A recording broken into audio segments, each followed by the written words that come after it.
Hello and welcome all to the 55th part of the series on self exploration. Joining the dots, contemplating, comprehending, and sharing it with you all raw. All that sounds great is the grace of all those who have blessed me and lit my path.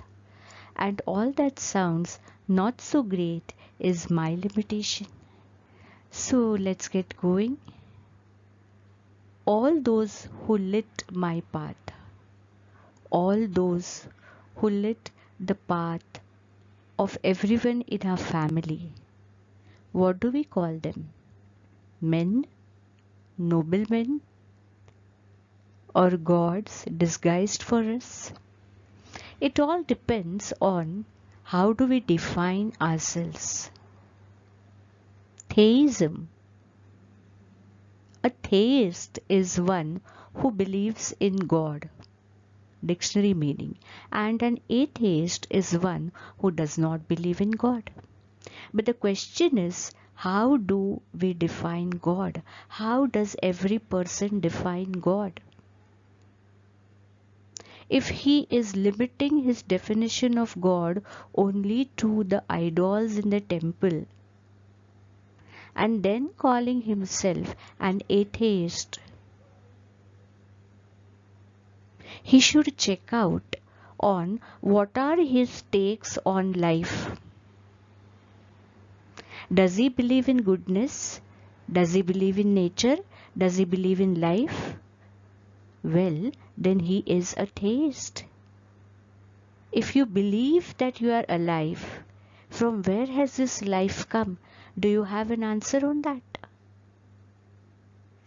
It is about finding gods that are apparently still. Is that theism? Or finding God in the life around us? What would be real theism? As a schoolgirl, we were asked to write an essay on where do I feel God? I guess I was in 5th or 6th standard at that time. And my essay wrote about a story of a sage who gives a banana to 3 of his disciples and tells them, go and eat the banana where there is no one around. One disciple moves in the corner of the ashram and eats the banana. Another walks a little far away in little lonely area, ensures there is no one around and eats the banana. And the third comes back with the banana in his hand uneaten. Guruji asks him, Beta, why didn't you eat the banana? Didn't you find a place where there was no one? And he smilingly said, Guruji, God is everywhere, isn't it?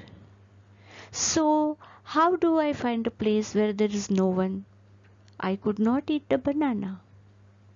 Just like when you add salt to water, that salt is in the upper part of the jug, middle part of the jug, lower part of the jug. Then how can we say that the salt is here or not here?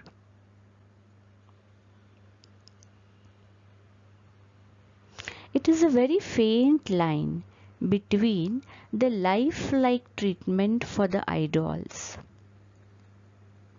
When the idols are bathed, fed, worshipped,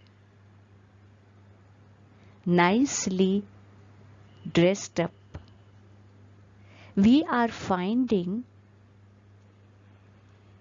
a human figure in the God.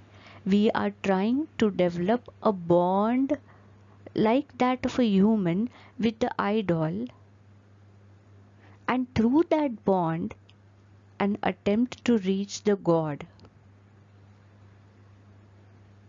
And on the other hand, we worship noble men around like gods. We take their words like that of the gods.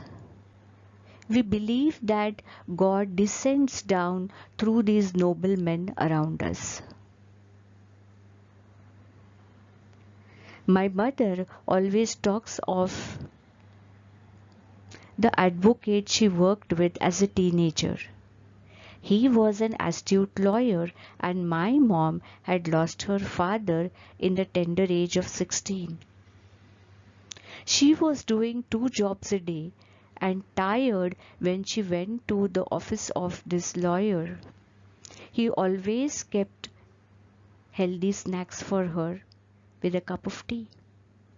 Whenever she looked lost, he said, "કેમ બાપાની યાદ આવે છે? આ બેઠો અહીંયા. Missing your father? Here he is sitting."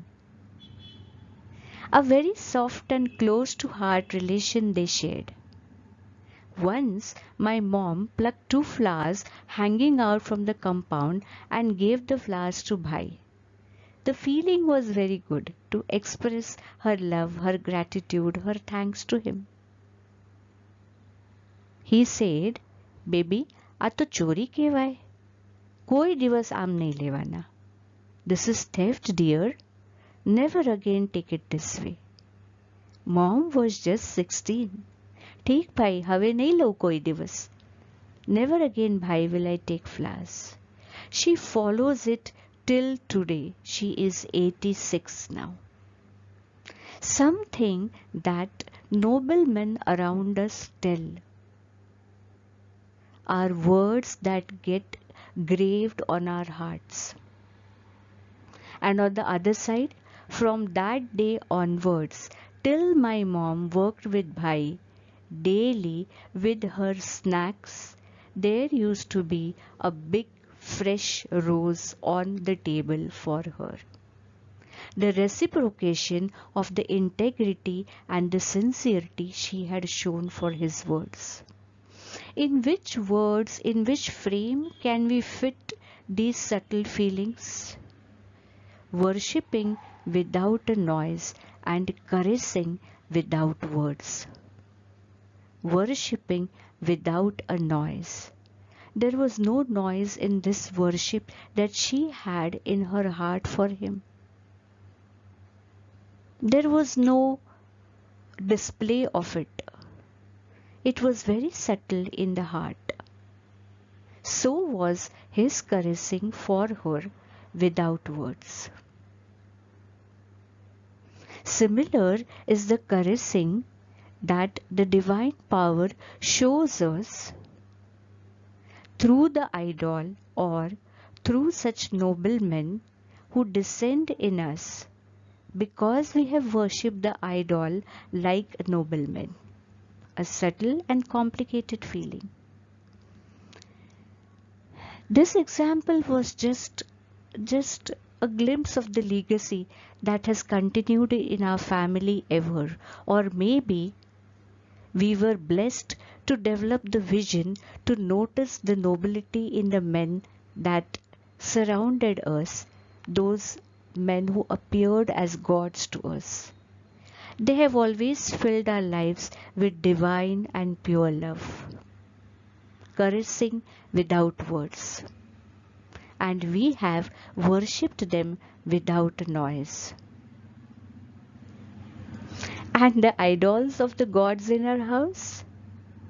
As such, we are theists, we are ritualists, we are spiritual. We follow all the rites with absolute fondness and love for idols. But gods and idols are not distant formal figures for us. They are our friends. They are our first friends. We eat with them. We talk to them. We live with them as men in our family. Before leaving the house, we tell the gods, "Jaun yete, huh? I'll be back." After coming home, we tell them, "I'm back." Any savory, any good sweet dish, we can never eat without feeding them a bite. So, what do we call this? Which word will encompass this ism? We can't call it theism, we can't call it atheism. So what type of ism is this of seeing God in the man and the man in the God? Stay tuned for some such complicated but interesting explorations. Thank you for joining in. Bye bye.